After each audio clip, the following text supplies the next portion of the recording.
I'm back with a little bit more Yuan Bo. I anticipate only really one more video. I suspect this will be the last one. We shall see. I was quite interested in the features proposed, though honestly, I have a strong feeling the next time I check out Yuan Bo, I would like to check Yuan Bo out on the Immortal Empires Expanded map by Chaos Roby. As his presence in Cathay, I feel like with the addition of mods, things could get pretty interesting for Yuan Bo. As one of the mods I'd like to throw in, two of the mods I'd like to throw in, are both mods attempting to introduce the Jade-Blooded Vampires. For those of you who aren't aware of that lore, that is the Cathayan vampire bloodline, based off of the real-world Chinese myth of the Jiangxi, which I am not an expert on, so I will not go deeper, as I think that I've already somehow made an error, I feel. But nonetheless, there are, well, three really, but two are from the same line. They're just different factions within the Jade-Blooded race that was created. But there is a mod called Dynasty of the Damned, a mod called, oh, what was it? Curse of Nongchang, and a mod called Islanders of the Moon, or something like that. My memory is failing me. But nonetheless, there are several... Oh, look at that. I am getting sieged by the greenskins. I did think that they were too close. Let's see. Whose territory is this? This is mine. Excellent. I'm going to go ahead then and zip on over here if I can. I'm going to be facing a much bigger greenskin threat than you ordinarily face in the early game.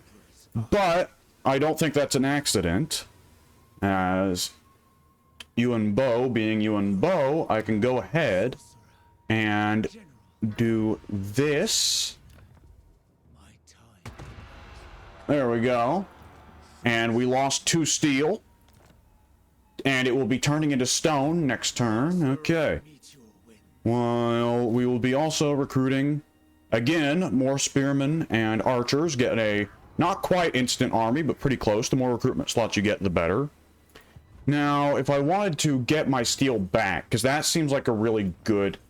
See, now this is interesting. I wasn't too terribly interested in either of these matters of state for the moment, but if I can turn that stone back into steel, that sounds quite good. So let's see. Let's go ahead and get rid of the matters of state. Is there any construction I want to rush? It's unlikely. Now, Shangwu had their building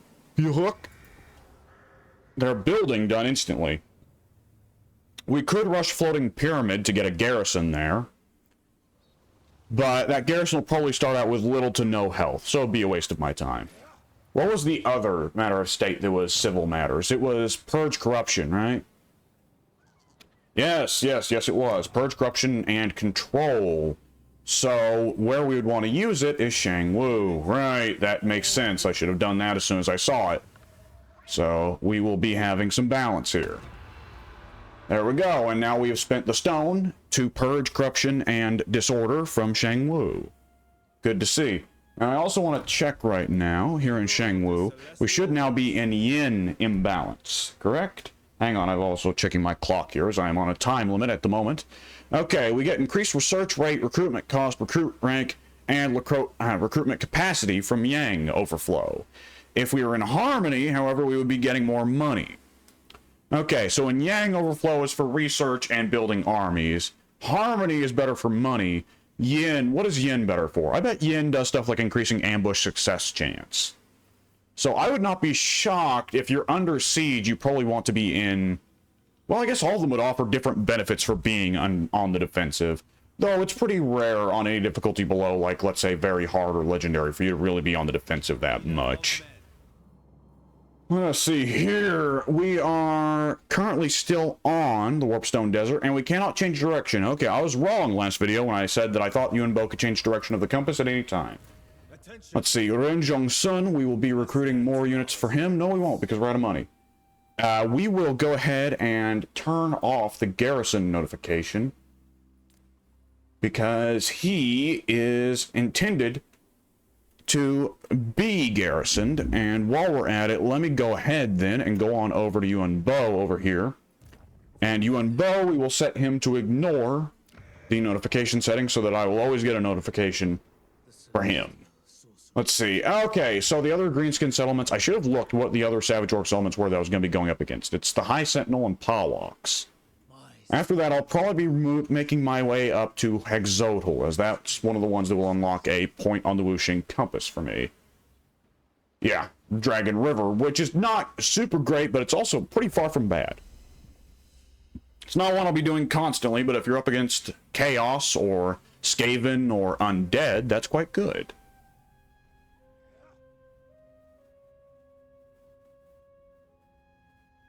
Okay, they are peeling out. They do not want to fight Yuan Bo, understandably. I wouldn't want to fight me either.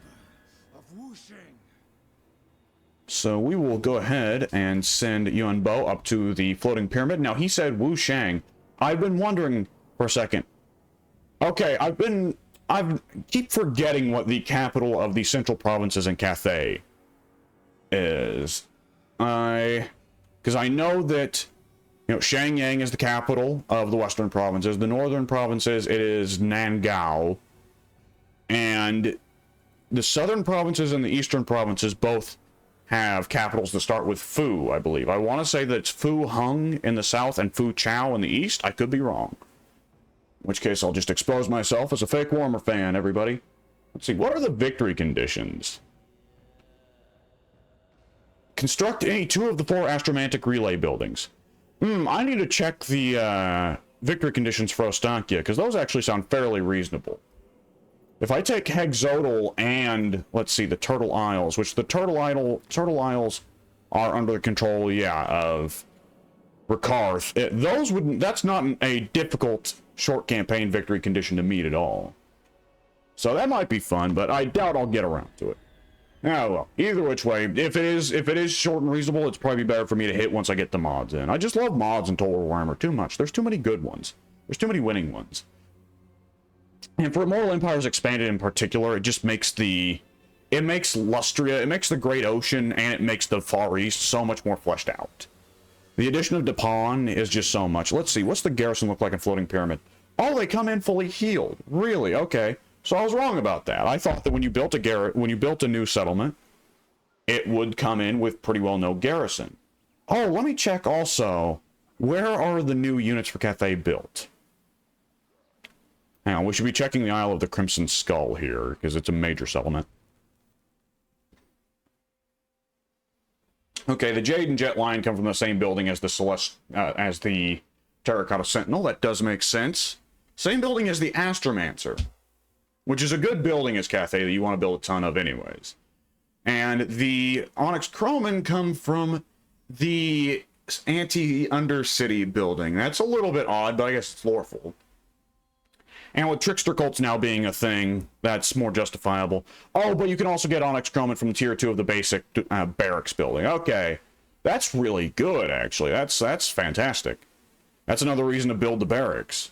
Let's see, and the Zhengu War Drums come from the War Machine chain. Okay. That's a little bit odd. The Zhengu, like everything else in the War Machine chain is generally focused on giving Cathay more ranged firepower, but the Zhengu War Drum is very much a front lines, make the melee front lines beefier sort of piece. Either which way, doesn't make a big difference.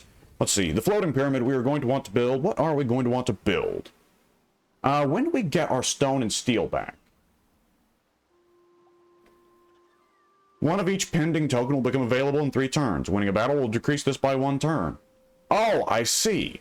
Each time you declare a new fortress city or commercial district, you will gain an additional steel or stone token. Oh, okay, that's how you do it. Okay, let's see. Our fortress cities are a province capital, right? No? What is a fortress city then? Is it the garrisons? Does not seem to be the case, no. Let's see. Let's look for the other kind. What was it? Or commercial district. Commercial districts are one of the economic buildings, no? Tea parlors.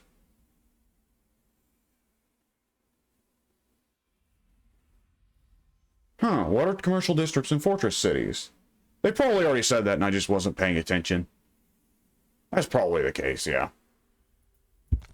Ideally, there will be a tutorial for it at some point.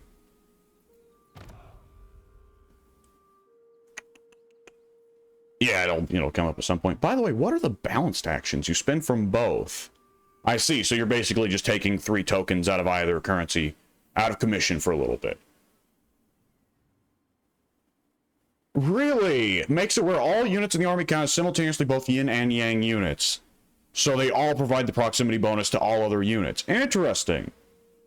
Command the lesser courts. Choose between a set of powerful permanent bonuses to your faction. Oh, but you change what the balance bonus is. Okay, every time. See, Meteor Gambit. Your faction's armies have their movement ranges restored. Oh, we've got the Teto Echo thing. That's a little bit odd that we now get... That used to be Teto Echo's special thing, but it's not anymore. But if we have to spend a lot more resources for it than Teto Echo does, then I think that's fair. Let's see. High Sentinel. Is it just me or does Yuan Bo kind of sound like Dr. Claw? We got Grievous Butluka and Gormog Gitrincha. Those are some Savage Orc Poor Boy biggins. Yes, they are. Let's see. We're not going to be able to engage them on their own. So let's go up here. This is a pretty good ambush chance. We're going to enter ambush stance. They're gonna go for the floating pyramid then. Which in the floating pyramid I wanted to build. What did I want to build? This is going to be where I want to get my military buildings up. Let's see. I am going to want growth. I'll hold off on that. Jade Warriors sound good, and then Onyx Chromin we can get on the cheap. So let's take, yeah, the barracks building. Then we'll afterwards look into cavalry at some point. I don't want to forego cavalry. I do like Cathay's cavalry options. Humans in general in Warhammer are the cavalry guys. That's not to say that everyone else is bad at cavalry. By all means, don't knock the undead or the elves. They've got pretty great cavalry options as well. Yep, they fell for it. You fools. Well, this is a complete joke of a battle. Let's auto-resolve this.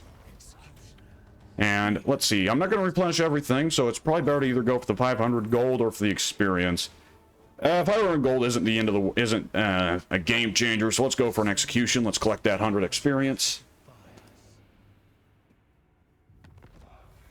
Now let's see. Clan Mange has been destroyed. What a tragedy. And we picked up the Opal Amulet, and we've got the season trackers. So that's a buff for Yang characters and Yin units. Let's see here. I'm going to want to give you... Oh, you've already got the Opal Amulet. We don't have any ancillaries. Let's see, in terms of skills, let's see here. I'm not going to go down, keep going down the blue line. Lightning Strike is still really good, but I'm not anticipating... I'm thinking we're not going to need it for a good little bit, whereas I do really like the idea of getting Judge, more levels into Judge, especially because we're going to be going up against Greenskins, and Greenskins hurt pretty bad whenever you hit their Lord. And then after that, we'll be going down the red line, naturally, as that is a good line to go down. I have resisted it for years, but I eventually had to give in. Let us see here. Cheaper Searing Doom is pretty tempting. See, for our other spells, though, what else would we want out of the Lore of Metal? Metal Shifting is not bad, if memory serves. No, that's quite good. Increased damage for all of my units. Gehenna's Golden Hounds is also a winner, though, and it's pretty cheap as Vortex spells go. We can just drop that on the enemy army as they're approaching, and because it's so cheap, it doesn't really matter if it misses. So we'll take that. What's the cost of Gehenna's Golden Hounds? Let's see, what is it? Only 8 Winds of Magic. That's very good for a Vortex spell. And then, of course, we can eventually upgrade it so that it has got a reduced cost by -2. Only 6 Winds of Magic for a Vortex spell? That is exceptional. Let's see here. How is my caravan doing? Oh, well, it looks like we're right on the cusp of Karazak Karak, so we're going to be bringing in quite a healthy amount of money, though this is the early game. I have not made the Ogres too mad yet, and as a result, because I haven't made the Ogres too mad yet, or the Orcs or the Chaos Dwarfs too mad yet, I don't yet have to worry about any of them picking fights with me.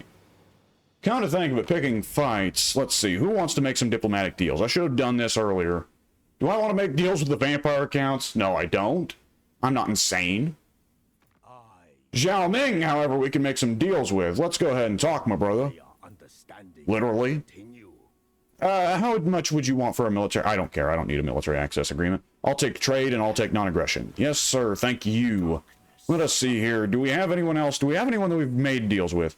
Burning Wind Nomads. I'll take a trade deal with these guys. Absolutely. With a non-aggression pact to boot. Thank you, sir. We're going to need more trade goods, though, before we can get anyone else to agree to a trade agreement. Now, except, oh, hey, the Jade Custodians are now led by a Celestial General instead of a Shugangan. That's cool. The Eastern River Lords are still led by a Shugangan, though. Curious. Let's see, the Jade Custodians. we want to be careful here. We don't want to make deals with someone that's going to be getting into fights with someone we want to be consider a future friend. But I can kind of unite Cathay here, everyone except good old Miao Ying. Let's see, we can also set up deals with Eastern River Lords, and so we shall. Alright, we've got everybody more or less united here. How is... Okay, the crossed clubs are open to a potential future dealing. We'll see. They are fighting Greasus, however.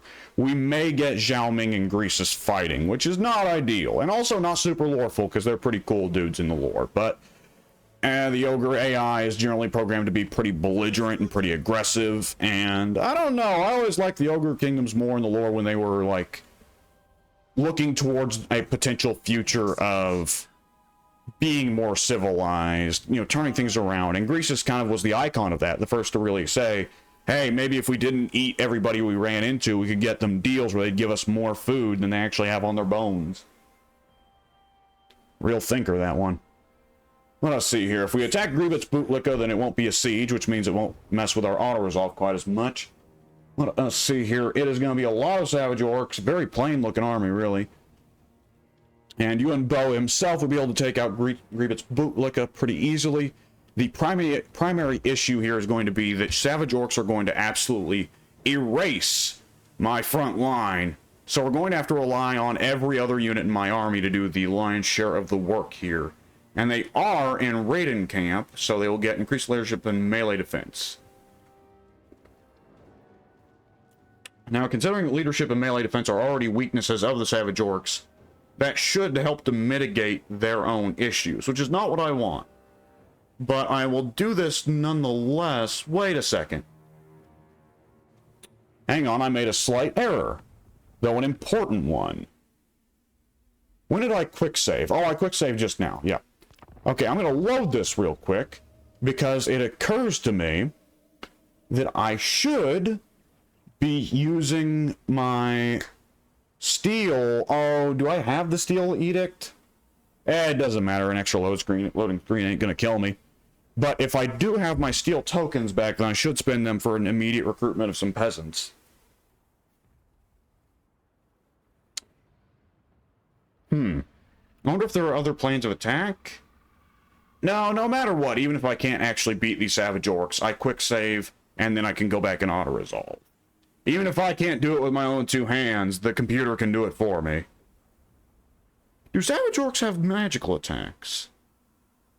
I can't even recall if Yuan Bo has Fizz Resist, so it doesn't really matter if they do.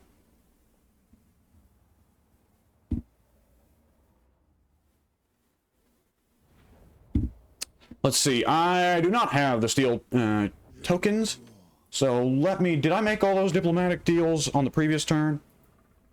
Okay, well, in that case, let's see. I'm gonna go ahead then and load that quick save. Good thing that I did quick save.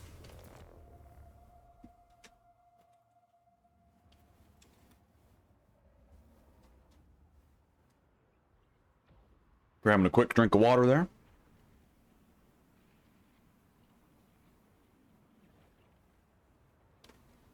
Kolek, son of yours beyond all mortal reckoning. His fury and strength like his age are immense. Truly he is unstoppable. Son of Kraken Rock, right? And Kraken Rock was, in one of the RPG books, said to be the oldest being in the Warhammer world, I believe. And it was implied at a few points in several bits of Warhammer lore that Kraken Rock was going to be the end of the world when he woke up. But then the end times came, and the writers, I guess, just forgot about Kraken Rock, or rather, Games Workshop's, you know, the Games Workshop executive said, we don't want to futz with Kraken Rock, especially if people want a miniature of them, so don't include them in the story. Let us see here. Yeah, we are going to want to... Let's see, let's check the map here, and we'll strategize around that. Because we are going to spawn up here. We are going to be spawning with, it looks like, the high ground advantage. They are nonetheless going to try and force us to come to them, so we're going to have to get Yuan Bo to start casting the Eyes of Shem. Oh, Shem's Burning Gaze, excuse me, not the Eyes of Shem. Downwards at them. And we will then, as they are approaching, I think the plan should be, drop Gehenna's Golden Hounds on them. as Savage Orcs do have Fizz Resist, so magic is not their best friend. And as the approach is made, Yuan Bo will certainly have to put a lot of work in on killing Grievous Bootlicka himself. If he kills Grievous early, then Yuan Bo will likely, probably what I'll be doing is turning him into the Dragon Forms. The Dragon Form is better for crowd fighting, and diving him in to face the Orcs himself. Do Savage Orcs have magical attacks? No, they do not. However, Yuan Bo does not have physical resist, so my question was irrelevant altogether. He does actually have magical attacks, though, so that does deal with the Savage Orc physical resistance problem. Let's see, who else here has magical attacks? The Jade Lion does not, really, and neither do the Onyx Crowman. Okay, the Alchemist is the only one who does, and we don't want the Alchemist getting into melee, as she will lose. So, they're going to be making good use of the Fizz Resist, unless I just go nuts with the spells, which is absolutely something I should be doing. Let's see, the Archers, we're probably going to keep the Jade Warriors this time behind the Pikemen, because the Archers did get exposed in that last battle against the Savage Orcs, as the Boar Boys did just go around my line, which is what I should have anticipated, really. And, let's see. They only have 3 Archers, so the Longbow Riders and the Onyx Crowman will deal with them pretty easily. So, it's not terrible. Not terrible. We'll go for it.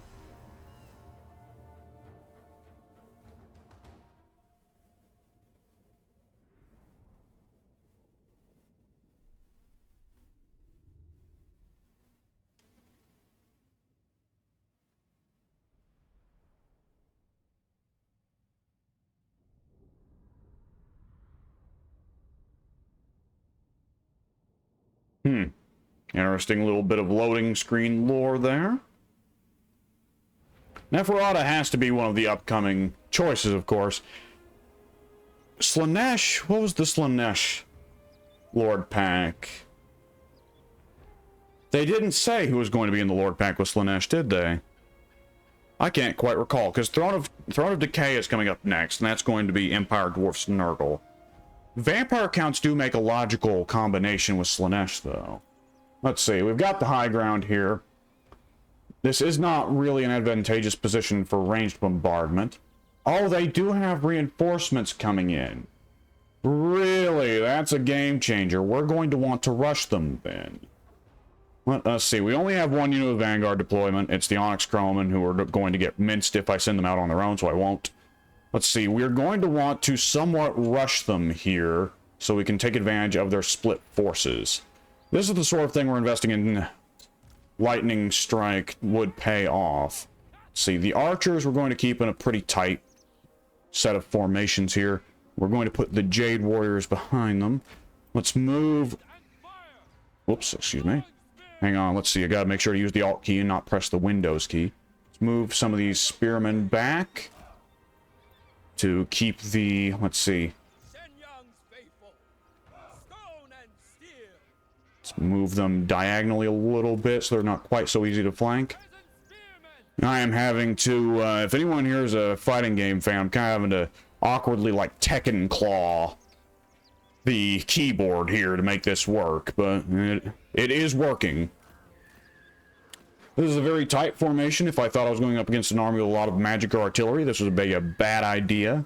But I am not going up against an army with a lot of magic or artillery, so this isn't too bad. Where is Yuan Bo? There he is. Excuse me. We'll be putting Yuan Bo the head of the rest of the army, not like he's too fragile. This is a solid little formation. We will go ahead and put them into a locked formation. Now, we can see at least one of their units. So let's go ahead and move the army up. Now, we can go ahead, and we'll set up like this. This will force them to come to me.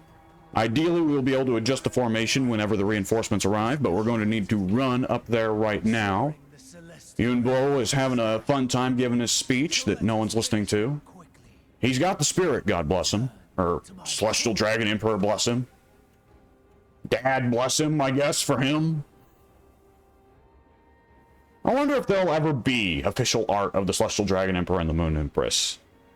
It's curious. I mean, on some level, I have to imagine that intentionally intentionally the idea is being kept of them appearing mysterious. You know, I don't think it's an accident. But at the same time, it is interesting, isn't it? Especially because for the longest time, they were like the only element of Cathay we knew about. Or rather, we didn't even know about the Moon Empress. We just knew about the Dragon Emperor himself. Let's see, how is the reinforcements doing? We've got halftime. Okay, what we're going to end up doing here is we're going to... Let's see. We're going to have to split the formation here, I feel. Let's see. All of you lot, are going to go over here. This way. That is an awkward attempt at a formation, but it'll have to work. And you will be formation number 2. Yuan Bo up here will go ahead and cast Shim's Burning Gaze on those boar boys. The rest of formation 1 is going to have to move up and be a little more downhill, so that they get the advantages of being at a higher latitude. The Jade Warriors are going to need to move up, so they are in a more of a position to actually fight, if we don't have the numbers advantage. Let's see. I want you to cast Shim's Burning Gaze, sir. Do not forget about that. There we go. And how many boar boys will he kill? Sounded a little bit of sing-song there. Let's see. Not a whole lot. However, what is the cast range on Gehenna's Golden Hounds? Let's see if we can get the Alchemist to run up and drop it on somebody. We're going to be seeing some Savage Orc reinforcements arrive not too distant from the present in time. Let us see. Oh, we have, right, that's right. We have 2 casts of Executioners, Emperor's Executioner now. That's quite nice. Let's throw some more spells downtown. From downtown. Take that, you stupid pigs. Literally. Let's get the Alchemist behind friendly lines. The reinforcements are coming in. Let's see. They have an archer unit here. Now, the Alchemist. How soon will we recharge Gehenna's Golden Hounds? Not soon, but we did half a Savage Orc unit worth of damage, which is not too shabby. Now, you, Mr. Jade Lion, are going to need to not be put... You should probably be put in a position where you're supporting someone else. Oh, you have a breath spell. I'm a dumbass. I forgot to use that last battle. Okay, are they going to go up the hill? They are. Let's see. We're a little bit downhill, but we'll live with it. Now, the Onyx Crowman and the Longbow Riders.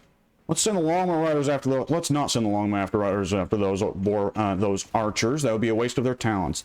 Longbow Riders need to be put somewhere where they can kill someone that's perhaps a little bit more difficult to kill, in more of a position of peril.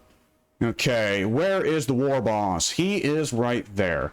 Let's send Yuan Bo behind friendly lines until he can get easier access to their lord. Let us see here. We are looking at the Onyx Crowman. Let's send over here. Let's not get them right into melee. They could end up picking a fight with somebody I don't want them to. Why do the archers want to fight in melee? Because I accidentally turned on melee mode. That's why. Tell me I didn't. Okay, I did not turn on melee mode for all the ranged units. Let us see here. We are getting charged from the front. Yuan Bo, let's get you after the war boss if we can. And we will soon cast Opal Amulet on you. The Jade Lion will cast... Let's see. First of all... Okay, we're a little bit of ways off from getting Gehenna's Golden Hounds, but that's not bad. It's not too shabby. The Longbow Riders will get in there. You will cast, let's see, Jade Lion's Breath right here, maybe? It's not bad placement. It's not great placement either. Alright, you need to get in there on actually fighting the war boss. Oh my god, that does so much damage. The Executioner stuff does so much damage. Alright, let's get these guys flanking the orcs, the Savage Orcs, because they've decided to expose themselves.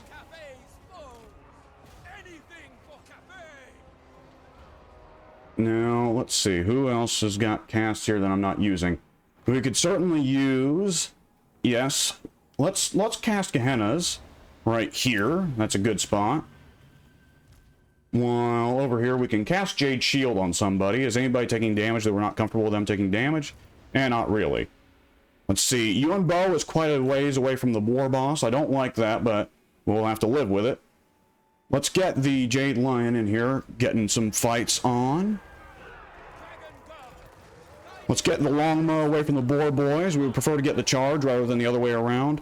This may not be our choice, though. I don't think we get a say in this matter, as they are cavalry. Let's see, victory's in our grasp. Thank you. The Onyx Crowmen routed, but I sent them into a bad situation. I shouldn't have sent them into such a risk right there. They got overrun by melee units who they should not be fighting. Let's see here. We can try and catch these Savage Orcs here. I did not get to see Gehenna's Golden Hounds fire off, but I assume they did good numbers. That was a waste of the Jade Lion's breath, but I'm just going to have to live with that. Let's not have you just run after the war boss mindlessly. Let's have these guys go over here. The Longbow Riders, what are you up to? You did manage to get out of the way of the Boar Riders. Excellent. Let's send you in to help over here.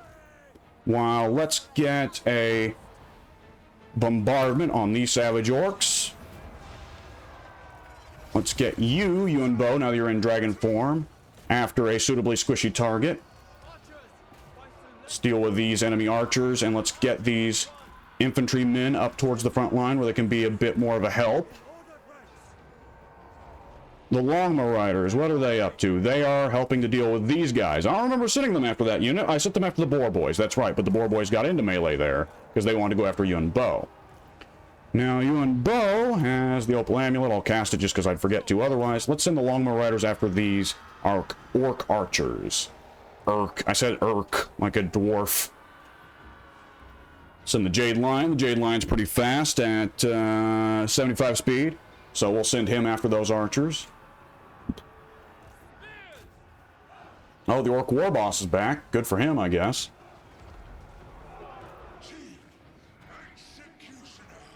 I am not terribly... Let's see. Oh, and the Executioner ability is going to go unused. It does not matter how many of them really route here. But nonetheless, let's go ahead and keep on them just to get some extra kills, some extra XP. It is a pity that I wasted the Onyx Crowmen, but they are a replaceable unit. They're only tier 2, and they're quite cheap, so it doesn't really matter that much. And actually, we're coming up pretty close on wrapping this recording. So, yeah, I'm definitely feeling a part 3 here is in order. I feel I haven't got to play this quite enough to see what makes Yuan Bo really special. So, expect to see a part 3, folks. And I will go ahead and cut this recording here, as all you folks will be missing is a loading screen. So, I will see y'all next time.